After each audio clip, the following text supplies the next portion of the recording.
say, I have seen the cheetah. I have smelt them. I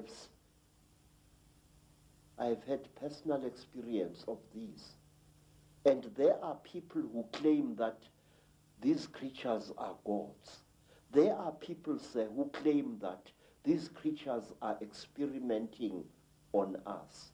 That is a lot of rubbish. These creatures are harvesting us. These creatures are not aliens, Mr. Ike. These creatures are sexually compatible with our women. And what does that tell you? It tells you that they came from here.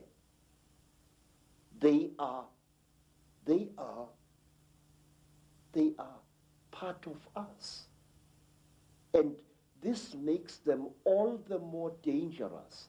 They know us very, very, very well. They know the great weaknesses of our minds, just as they know the great strengths of our minds. They operate in what I call the gray area of human existence, that side of our lives which we don't want to acknowledge the existence of. They create, African tradition says that the Chitauli, where they engaged God himself in a terrible war, and God defeated them, the real God, Nkulunkulu, the creator. God defeated them, and he closed their mouths so that they are unable to talk or to eat food anymore. But we are told, say, that the Chitauli fatten on the energy that we human beings give them. They make us to fight each other.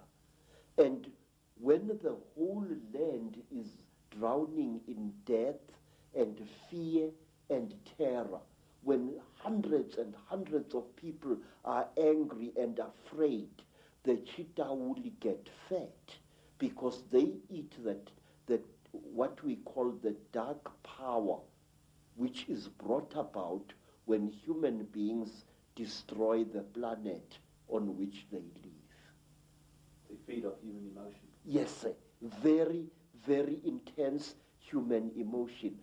We are told, for example, that if you see a chitauri walking through the bush or just standing there and looking at you, and you are accompanied by your wife or your girlfriend, you must immediately make love to that girlfriend and release as much emotion as possible, and the chitauri will be pleased and will walk away from you and not harm you. And another thing, sir, we are told that the chitauri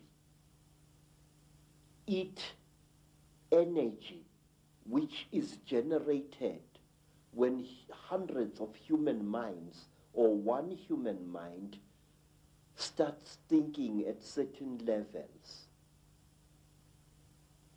We are told that the Chitauri want us to think at certain levels. Certain wavelengths. Yes, sir. And they reward us with long life.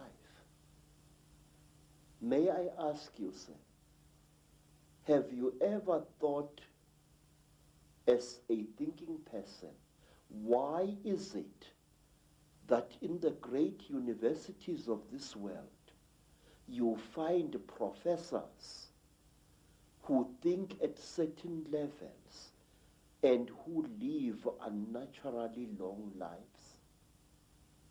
Albert Einstein, Raymond Dart, Robert Broom, all these professors live a long, long time.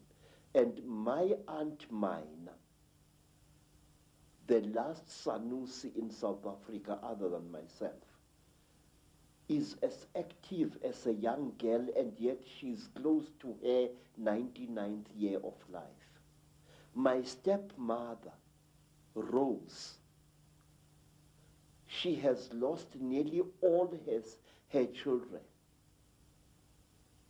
and she is still alive. Extreme longevity is the reward with which the Chitauri reward you if you think